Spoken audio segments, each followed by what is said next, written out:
دیوبندیوں کے گھر کی اس کتاب صحبت بااولیاء کے اس نسخے کے صفحہ نمبر 129 پر دیکھیں کیا لکھا ہوا ہے۔ لکھا ہے، ایک حدیث میں آیا ہے کہ رسول اللہ صلی اللہ علیہ وآلہ وسلم سے عرض کیا گیا کہ کیا مومن بزدل ہو سکتا ہے؟ فرمایا ہاں۔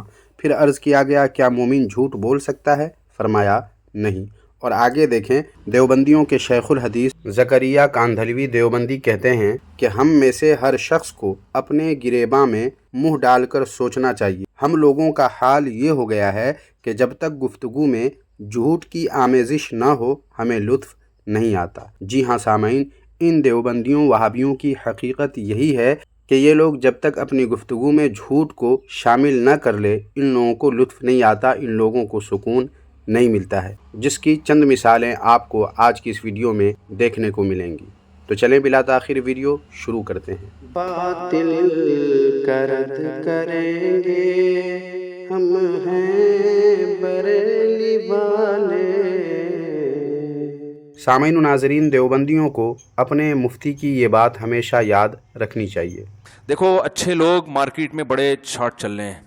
حالانکہ دیوبندی اپنے مدرسے کی، حتیٰ کہ تبلیغی جماعت میں لوگوں کی بڑھتی تعداد کا ذکر کسی نہ کسی ذریعے سے کر کے لوگوں کو یہ تاثر دینے کی کوشش کرتے ہیں کہ ہم دیوبندی وہابی بڑے نیک اور دودھ کے دھلے ہیں، ہم دیوبندی ہی حق پر ہیں۔ بالفرض ان دیوبندیوں وہابیوں کی بڑھتی ہوئی تعداد والی بات درست ہو بھی تو اب ان کی حالت یہ ہو چکی ہے کہ اچھے لوگ ان سے شارٹ ہو چکے ہیں، ختم ہو چکے ہیں۔ یہاں تک کہ تبلیغی جماعت میں ان کے جو امیر ہیں سعد کاندھلوی، ان کا حال دن بدن بد سے بدتر ہوتا چلا جا رہا ہے۔ حدیثیں گڑھ لینا، خلاف شریعت باتیں کرنا ان کی عام عادت بن چکی ہے۔ بطور مثال ان کا یہ بیان ملاحظہ فرمائیں اور غور سے سنیں کہ یہ کیا کہہ رہے ہیں۔ ایک مومن کے گناہ کو ثابت نہ ہونے کے لیے جھوٹ بولنا اللہ تعالیٰ کو سچ بولنے سے زیادہ پسند ہے۔ مولانا سعد صاحب کہہ رہے ہیں کہ جب جھوٹ سے میاں بیوی کا ایک گھر نہیں چل سکتا تو کیا اتنا بڑا کام بغیر جھوٹ کے چلے گا؟ یعنی مولانا سعد صاحب کھلے عام یہ دعوت دے رہے ہیں لاکھوں کے مجمع میں کہ دعوت اور تبلیغ کا جو اتنا بڑا کام ہے اس کو چلانے کے لیے اگر جھوٹ بھی بولنا پڑے تو جائز ہے، جھوٹ بول سکتے ہو۔ حالانکہ سامعین، جھوٹ کے متعلق خود دیوبندیوں ہی کے مفتی کیا کہہ رہے ہیں، یہ سنیے۔ قرآن میں کیا ہے؟ لعنت اللہ علی الکاذبین، جھوٹ بولنے والوں پر اللہ کی لعنت۔ تو قرآن کی آیت میں عموم ہے، قرآن نے اس سے کسی کو مستثنا نہیں کیا۔ اللہ اطلاق قرآن نے کہا جھوٹ بولنے والوں پر اللہ کی لعنت۔ تو وہ کہتے ہیں جھوٹ چاہے لوگوں کو جوڑنے کے لیے ہو یا کسی بھی نیت سے ہو، وہ بہرحال لعنت والا عمل ہے۔ باوجود اس کے سامعین و ناظرین، جھوٹ کی اہمیت کو بیان کرتے ہوئے دیوبندیوں تبلیغیوں کے امیر سعد کاندھلوی کیا کچھ کہہ رہے ہیں، یہ جاننے کے لیے ان کا یہ بیان سماعت فرمائیں۔ جب ایک گھر کے دو میاں بیوی، دو فرد، ان کے آپس کے تعلقات اور محبت کو باقی رکھنے اور بڑھانے کے لیے ایک دوسرے کا آپس میں جھوٹ بولنا پسند ہے تو ساری امت کو جوڑنے کے لیے جھوٹ بولنا کتنا محبوب ہوگا اللہ کو؟ سوچو تو صحیح، غور تو کرو میں کیا کہہ رہا۔ ساری امت کی اجتماعیت کے لیے کتنی تعویل کرنے کا حکم ہوگا؟ یہ دو میاں بیوی کے آپس کے تعلقات کو باقی رکھنے کے لیے ایک گھر کا مسئلہ ہے، اس میں جھوٹ بولنے کا حکم ہے۔ جی ہاں، اب دیکھیے آگے اسی بات کو مثال کے ذریعے سمجھا کر جھوٹ بولنے کو درست کیسے ثابت کیا انہوں نے۔ یہ کہیں کہ اس کے بغیر ایک گھر نہیں چل سکتا تو یہ سادہ عالم کا کام کیسے چلے گا؟ اللہ اکبر، ایک گھر میں ایک میاں ایک بیوی، ان کا گھر چل نہیں سکتا۔ سنو میں کیا کہہ رہا، جب ایک گھر نہیں چل سکتا، اس میں کوئی نہیں ہے، بچہ بھی کوئی نہیں ہے، ایک میاں ایک بیوی، یہ گھر صرف دو افراد پر مشتمل ہے، یہ گھر صرف دو افراد پر مشتمل ہے، ایک میاں ایک بیوی۔ اللہ اکبر، جب ایک گھر نہیں چل سکتا تو بتاؤ سارا عالم، سارا ملک، سارا صوبہ، کوئی تحریک، کوئی تنظیم اس کے بغیر کیسے چل سکتی ہے؟ کہ اس کے بغیر ایک گھر نہیں چل سکتا تو یہ سادہ عالم کا کام کیسے چلے گا؟ سمجھ لیا سامعین آپ نے؟ تبلیغی جماعت کے یہ امیر سعد کاندھلوی کہہ رہے ہیں کہ ایک گھر جس میں صرف میاں بیوی ہوں، صرف یہی دو لوگ ہوں تو بھی بنا جھوٹ کے گھر نہیں چل سکتا، تو پھر بتاؤ سارا عالم، سارا ملک، سارا صوبہ، کوئی تحریک، کوئی تنظیم اس کے بغیر یعنی جھوٹ کے بغیر کیسے چل سکتی ہے؟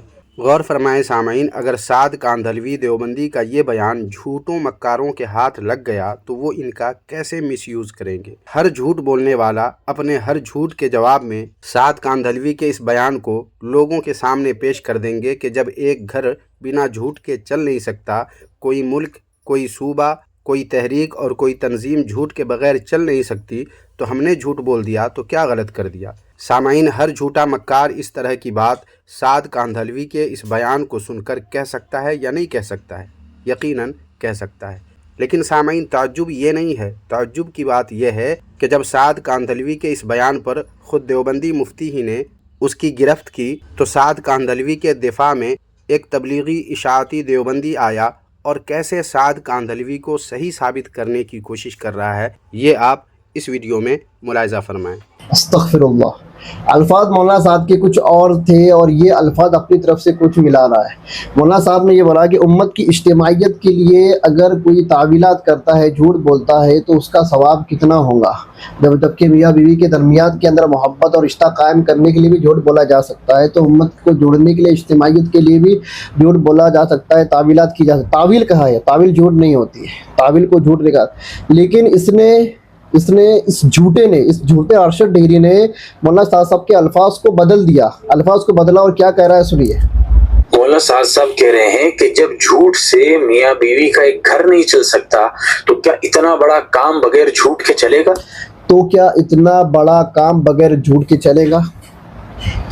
مطلب کام کا لفظ یہ بار بار لا رہا ہے تاکہ آج کے زمانے کی امت کو یہ دعوت تبلیغ کے کام سے روکا جائے۔ یہی نہیں سامعین، بلکہ آگے بھی انہوں نے کیا کہا ہے اور کیسے سعد کاندھلوی کو بچانے کی کوشش کی ہے اور ان کے جھوٹ کو درست ثابت کرنے کی ایڑی چوٹی کا زور لگا کر کوشش کی ہے، وہ ملاحظہ فرمائیں۔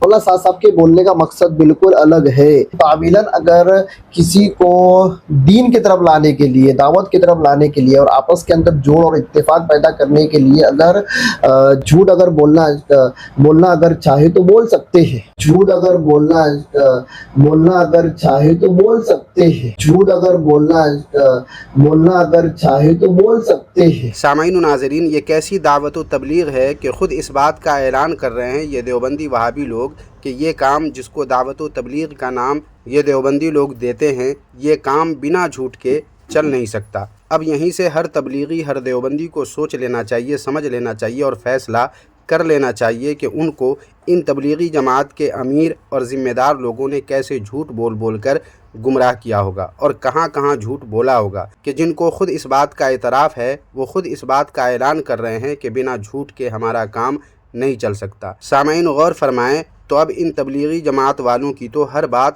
مشکوک ہو جاتی ہے، کیا پتہ کہاں کہاں ان لوگوں نے لوگوں کے درمیان جھوٹ بولا ہوگا اور جھوٹ بول کر کہاں کہاں کیا کیا گل ان تبلیغی جماعت والوں نے کھلائے ہوں گے اور لوگوں کو گمراہی میں ڈالنے کے لیے جانے کتنے سارے جھوٹ بولے ہوں گے، کیونکہ ان کے یہاں تو جھوٹ کے بغیر یہ کام چل ہی نہیں سکتا ہے۔ لہٰذا علل اعلان کھلے عام ان لوگوں نے جھوٹ بولا ہوگا اور لوگوں کو جم کر گمراہ کیا ہوگا۔ یہی تو وجہ ہے کہ لوگ ان کے مکر و فریب میں آ کر اپنی دولت ایمان سے ہاتھ دھو بیٹھتے ہیں اور اس طرح تبلیغی جماعت والے یہ اعلان کرتے ہوئے نظر آتے ہیں کہ ہماری تعداد دن بدن بڑھتی چلی جا رہی ہے۔ بھائی جب تم جھوٹ ہی پر سارا کام، جب تمہارا جھوٹ ہی پر ٹکا ہوا ہے اور جھوٹ بول کر تم کو لوگوں کو گمراہی کرنا ہے تو ظاہر سی بات ہے کچھ بھی جھوٹ بول دو گے اور اس طرح لوگ آسانی سے گمراہ ہو جائیں گے۔ سامعین، ان تبلیغی جماعت والوں کا یہ بیان ہی ان تبلیغیوں کی حقیقت کو سمجھنے کے لیے کافی ہے، مگر کیا یہ باتیں دیوبندیوں تبلیغیوں کے سمجھ میں آئیں گی؟ اور جھوٹ کی بنیاد پر کھڑی تبلیغی جماعت کی فریبی عمارت کی سچائی واضح ہو جانے کے بعد دیوبندی وہابی لوگ اس سے جڑے رہیں گے، تبلیغی جماعت والے لوگ اس سے جڑے رہیں گے، یا اپنی آخرت کی کامیابی کے لیے اپنی گردنوں سے شخصیت پرستی کا پٹا نکال کر حق اور اہل سنت و جماعت سنی بریلوی کے زیر سایہ آئیں گے؟ آپ کو کیا لگتا ہے سامعین؟ کمنٹ باکس میں ضرور لکھیں، اور ویڈیو اگر پسند آئی ہے تو لائک کریں، ہائپ کریں اور اپنے دوستوں میں اس ویڈیو کو زیادہ سے زیادہ شیئر کریں۔ شکریہ، جزاک اللہ خیرہ۔